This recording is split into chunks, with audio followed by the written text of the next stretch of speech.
Volatility है वो asset markets को बहुत ज़्यादा इम्पैक्ट कर रही है, चाहे वो बॉन्ड यील्ड्स हों, चाहे वो क्रूड प्राइसेस हों या स्टॉक मार्केट्स हों। लेकिन एक ज़मीनी स्तर पर भी कंज्यूमर एंगल से, क्योंकि इंडिया एक बहुत बड़ा यूज़र है क्रूड का, ये एक चिंता का विषय है और ये मैटर कैसा डेवलप होता हुआ नज़र आता है। और भी इन्वायरमेंट में, ऑयल एंड गैस इन्वायरमेंट में काफ़ी चीज़ें हो रही हैं। इन सब बातों पे हमसे आज बातचीत करने के लिए हमारे साथ बीपीसीएल, जो कंट्री की one of the leading oil marketing companies हैं, उनके नए चेयरमैन मिस्टर AK सिंह हमारे साथ जुड़ रहे हैं। सिंह साहब, गुड मॉर्निंग। 18 ऑफ स्वदेश पे आपका स्वागत है।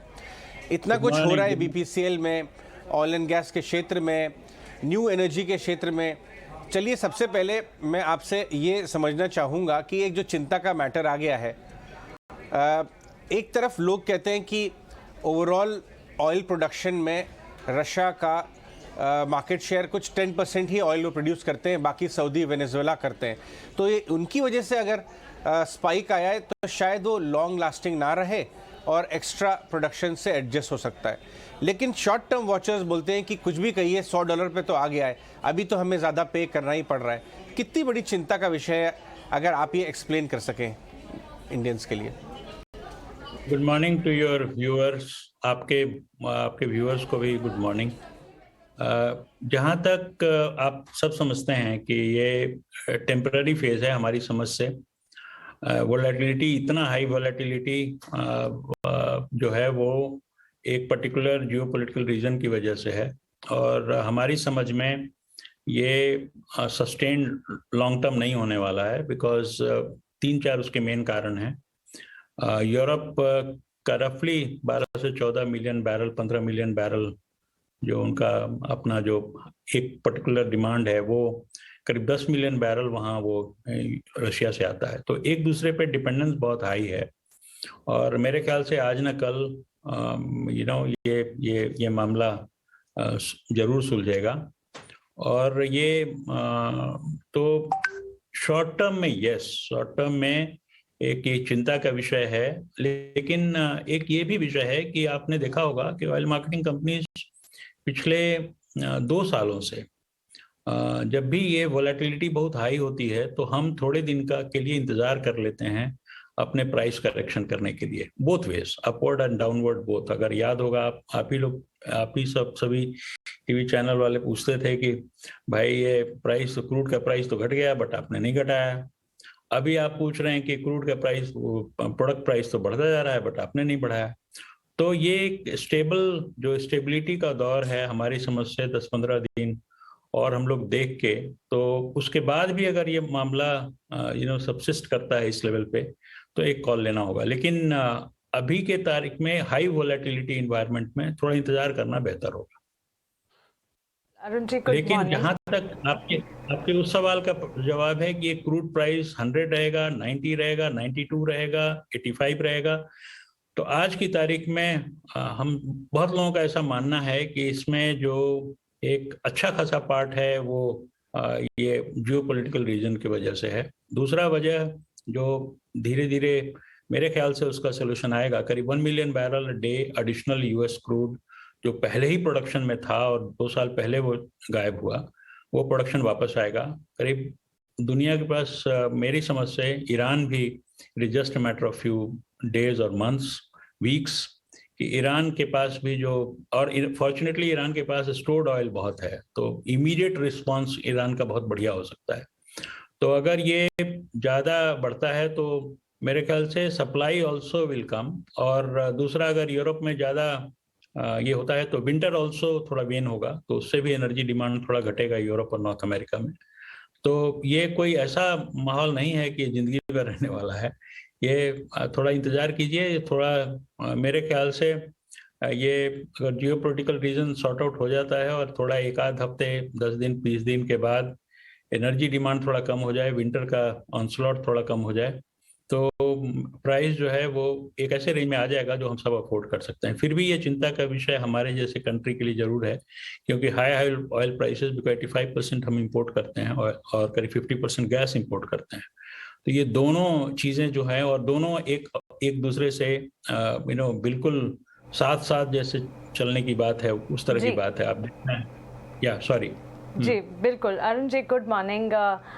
क्रूड की वॉलेटिलिटी ऑफ कोर्स जिस तरह से आप कह रहे हैं ये स्थायी नहीं है और थोड़ा सा इंतज़ार करने पर सिचुएशंस बेहतर होती हुई दिखेगी, लेकिन एक एडवांसमेंट जो पिछले दिनों हुआ उस पर आपसे चर्चा करना चाहेंगे। ग्रीन हाइड्रोजन पॉलिसी पर आपका आउटलुक हम जानना चाहेंगे, क्योंकि जहाँ पर अन्य कंपनियाँ जो हैं वो ग्रीन हाइड्रोजन इकोसिस्टम में उतरने की कोशिश कर रही हैं, आपके पास ऑलरेडी प्लान्स इंटैक्ट हैं। कंपनी ने भाभा एटॉमिक रिसर्च सेंटर के साथ एल्कलीन इलेक्ट्रोलाइजर टेक्नोलॉजी के लिए कोलैबोरेशन भी कर लिया है। Execution is a must. तो ग्रीन हाइड्रोजन पॉलिसी पर आपका आउटलुक क्या है और क्या कुछ चैलेंजेस आपको नजर आ रहे हो, किस तरह से इसे एग्जीक्यूट करने की कोशिश होगी? नहीं, तो इसमें 2-3 पार्ट हैं। एक पार्ट तो ये है कि मैंडेट क्या आता है गवर्नमेंट की तरफ से, because refining as you know हमारा कंट्री में करीब 7 million ton per year hydrogen हम कंज्यूम करते हैं और करीब 1.25 मिलियन टन उसमें जो है वो रिफाइनरीज कंज्यूम करती है, लेकिन वो हाइड्रोजन हम से मीथेन स्टीम रिफॉर्मिंग से बनाते हैं उस रूट से। तो आपको मालूम है कि हमारा अपना नीड हाइड्रोजन का रिफाइनरीज का अच्छा खासा क्वांटिटी है। अब इश्यू ये होता है कि ये ग्रीन हाइड्रोजन अगर देना है तो पावर ग्रीन होना है और उसका ट्रांसमिशन होना है। तो आज की तारीख में जो सोलर पावर प्रॉब्लम तो सॉल्व हो गया, manufacturing power production is not an issue आज की तारीख में वो जो ट्रांसमिशन रिलेटेड कॉस्ट हैं और लैंडेड कॉस्ट है उस पे है वो आज की तारीख में। और उसमें एक अच्छा डायरेक्शन, बहुत अच्छा आपने नोटिस किया होगा कि आज से कुछ दिन पहले, 4-5 दिन पहले गवर्नमेंट ने एक डॉक्यूमेंट रिलीज किया जिसमें ये बोला कि इंटरस्टेट ट्रांसमिशन चार्जेस हैं वो निकाल दिए गए हैं, उस पर वेवर दे दिया गया। तो और उससे करीब 8-10-12% जो है वो पावर कॉस्ट जो है ट्रांसमिशन का ओवरऑल जो कॉस्ट है हमारा पावर का करीब 5-6 रुपए यूनिट अगर आप पकड़े तो 50-60 पैसे का उसमें रिडक्शन होता है जी। लेकिन उससे बात नहीं बनेगी, उससे उससे उससे आगे बढ़ना होगा और हमको ट्रांसमिशन के जो इश्यूज हैं वो एड्रेस करना होगा। और वो उसके लिए हमारी जो जानकारी है कि सरकार काफी गति से काम कर रही है और हमारा जैसे ही मैंडेट आ जाता है तो मैंडेट कितने परसेंट का आता है रिफाइनरीज के लिए, हम उस डायरेक्शन में बिल्कुल रेडी हैं, बिल्कुल रेडी हैं। या तो वो आप वो चिंता करने का विषय नहीं। बिल्कुल। अरुण जी, एक और चीज समझना चाहेंगे, क्योंकि क्रूड के जब दाम बढ़ते हैं तो जाहिर तौर पर आम आदमी को एक स्ट्रेस इस बात का तो रहता है कि पेट्रोल और डीजल की कीमतें कहाँ जाएंगी। क्रूड के दाम $100 तक का तो देख ही चुका है लेवल, 99.5 तक कल टच हो गया। ऐसे में क्या ये बड़ा सरदर्द होना चाहिए आम आदमी के लिए? नहीं, इसमें 5-6 कंपोनेंट हैं। जैसा आप जानती हैं कस्टमर के जो प्राइस है, कस्टमर का जो पेट्रोल डीजल का प्राइस है उसमें 5-6 कंपोनेंट है। एक कंपोनेंट क्रूड का है। क्रूड मेरी समझ से और हम लोग के समझ में थोड़ा इंतजार कर लेना चाहिए क्योंकि ये नीचे लौटेगा, बिकॉज ये प्राइस सस्टेनेबल नहीं है अगर जियोपॉलिटिकल रीजन सुधर जाते हैं। और जियोपॉलिटिकल रीजन प्लस मैं पहले भी बोल चुका हूँ कि यूएस शेल ऑयल आएगा, ईरान का ऑयल आएगा, तो ये सब और डिमांड अगर वापस भी आ जाता है तो एक प्राइस तो क्रूड का प्राइस है। दूसरा पार्ट क्रैक है, मतलब जो पेट्रोल और जो क्रूड ऑयल में प्राइस डिफरेंस है पेट्रोल डीजल में, वो पार्ट है। वो भी आज के तारीख में थोड़ा अच्छे लेवल पे है, तो वो भी एक वेरिएबल है। तीसरा एक वेरिएबल है जो हम एक्सचेंज रेट बोलते हैं, इंडिया और डॉलर का जो रुपी डॉलर का एक्सचेंज रेट। और चौथा टैक्सेशन और ड्यूटीज है ना, पांचवा जो इंटरनल कॉस्ट है वो बहुत छोटा कंपोनेंट है।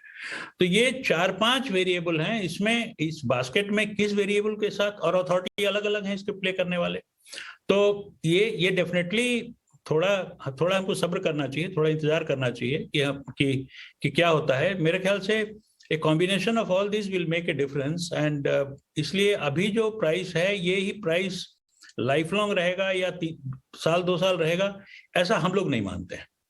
ठीक है, बिल्कुल अरुण जी, बहुत बहुत शुक्रिया आज हमसे बात करने के लिए। तो भले 1 करोड़ बैरल का प्रोडक्शन रशिया के लिए करता है, लेकिन ये सिर्फ 10% है पूरे ग्लोबल रिजर्व्स का, ग्लोबल कंजम्पशन का। और बड़ी कंजम्पशन जो है वो मिडिल ईस्ट से आती है, वेनेजुला से आती है, ईरान से सप्लाई की बढ़ाई जाने की बात हो रही है। तो उसके बीच में सेल्फ करेक्टिंग एसेट की तौर पे भी क्रूड को देखा जाता है और इसके दाम नीचे आने के पूरे आसार है। Arun Singh ji, managing editor, chairman and managing editor BPCL के हमसे आज बात कर रहे थे। अपना समय देने के लिए बहुत बहुत शुक्रिया।